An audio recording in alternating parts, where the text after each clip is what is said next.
Captain Chaudhary once again talking in respect of Part 9 of New Merchant Shipping Act, that is Merchant Shipping Act 2025, Chapter 3, 4 and 5. Chapter 3 in respect of cargo oil, Chapter 4 in respect of bunker oil, and Chapter 5 in respect of fund convention.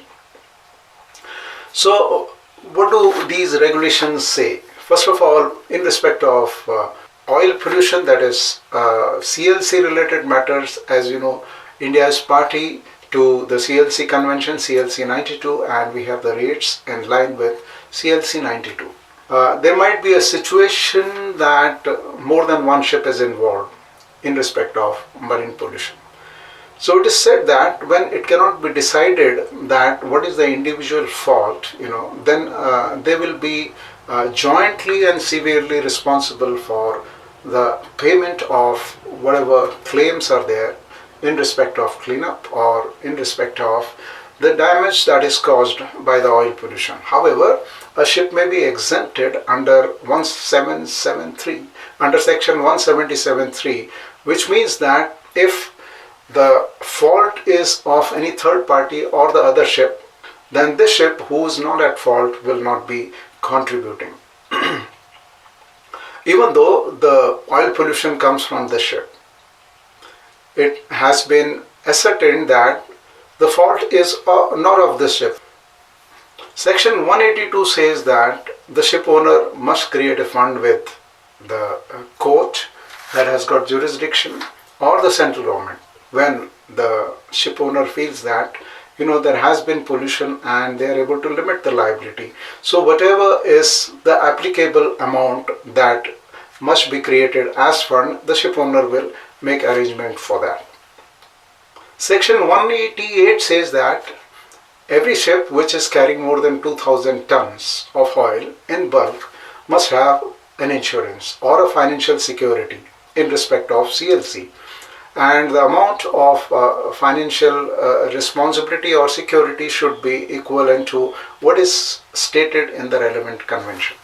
So the ships must have these certificates. Not only the Indian ships, but any foreign ship which is coming in Indian territory must have these certificates.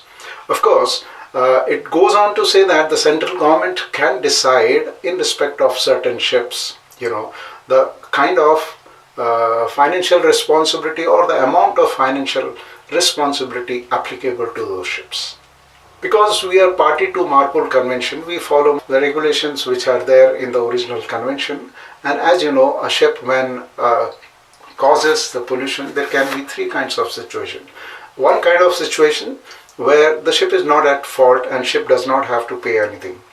Another kind of situation is where the ship owner can limit his liability. Right?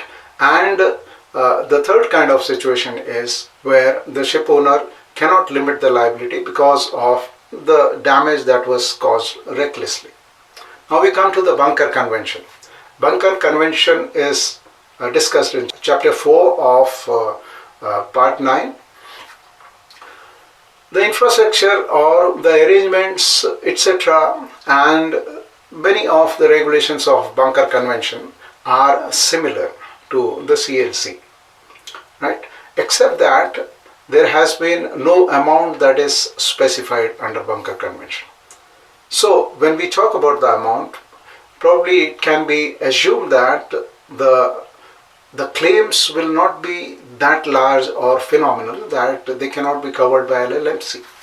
So if a ship causes pollution because of the bunker spillage, so probably the LLMC should come.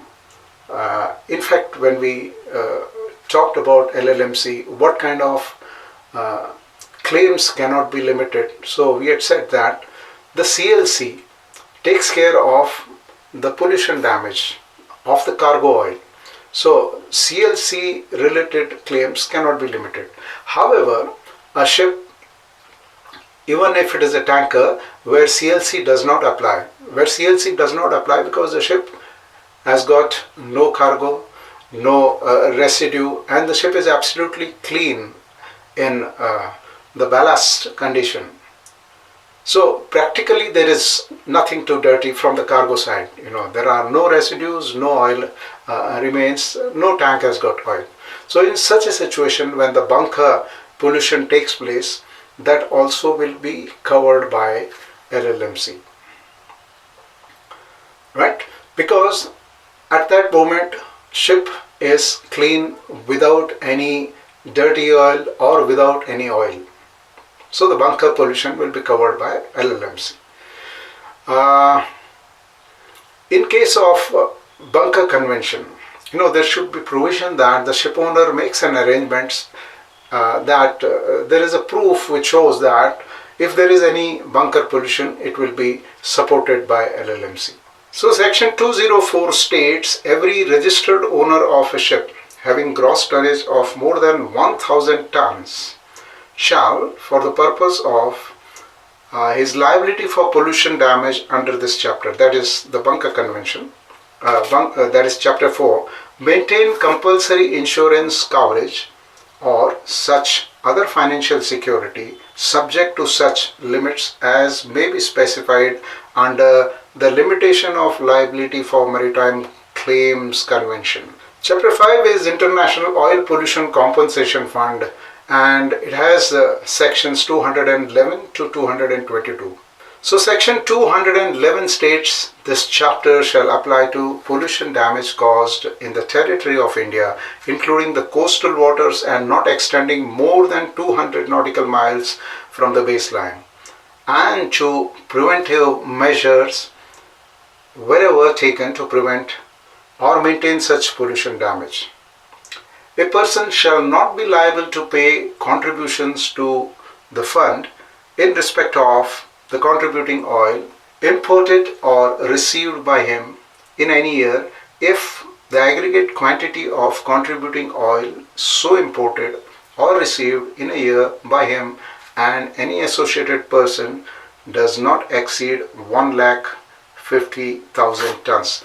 This means whenever pollution takes place in a territory, the CLC is taken care of by the ship owner and the relevant P&I club, whereas the fund convention is in respect of the coastal state. So coastal state should be party to IOPC fund, and they will be party, or the fund will be contributed by the oil receiving nation, in the sense like any person who is receiving in a financial year, in a year,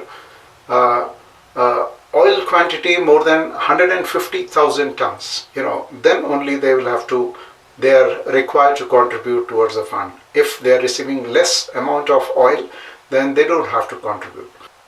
So in short, it can be said that the CLC etc. is taken care of by the ship owners lobby, and the fund convention is taken care of by the oil receiving nations or coastal authorities. So a coast or a state is responsible in respect of fund convention. And fund convention is attracted only in the situation where the CLC does not apply, or the ship owner is not able to pay, or the CLC limit is exhausted. So once the CLC slab is over, then fund convention comes in to play, and therefore there is a balance between the ship owners lobby and the oil receivers lobby. So this balance sometimes does not look very healthy in case of small tankers. Those small tankers whose deadweight is less than something like 20,400 or so, they are encouraged to go on, or they tend to go on a voluntary agreement called Stopia and Topia, so that there is a fair balance between the two lobbies as far as the payment or the damages are concerned. Section 215 says, where any person suffering pollution damage is liable to obtain full and adequate compensation for the damage under the Civil Liability Convention, the fund shall be liable to pay compensation to such person if A. No liability for the damage arises under the provisions of Civil Liability Convention, or B. The ship owner liable for the damage under the provision of Civil Liability Convention is financially incapable of meeting his obligation in full, and any financial security that may be provided under that constitution does not cover or is insufficient to satisfy the claims for compensation for damage, and the person suffering the damage has taken all reasonable steps to pursue the legal remedies available to him, or C, the damage exceeds the ship owner's liability. In respect of compensation by the fund, section 215 is very, very important. When a person who's affected by the damage, that means he has incurred a lot of loss and he tried to recover from the CLC, right? He's not able to recover sufficient amount from the CLC, or he's not able to recover anything from the CLC. Then let us see if the fund convention can, fund contribution can help that person who's affected. In three situations, the fund will come into play. Number one, when the responsibility or liability does not come on the ship owner. There is no liability in respect of payment. There are certain situations where the ship owner is not liable at all. Number two, when the ship owner is not capable, or the financial institution or the insurance that was taken by him, they have also exhausted their limits, and they are not capable of contributing, right? And the third situation is when the CLC was responsible for the payment of in respect of claims, but the CLC limit is exhausted. CLC is supposed to have a slab and they are supposed to pay till a certain amount, and that limit is exhausted. Then fund comes into play.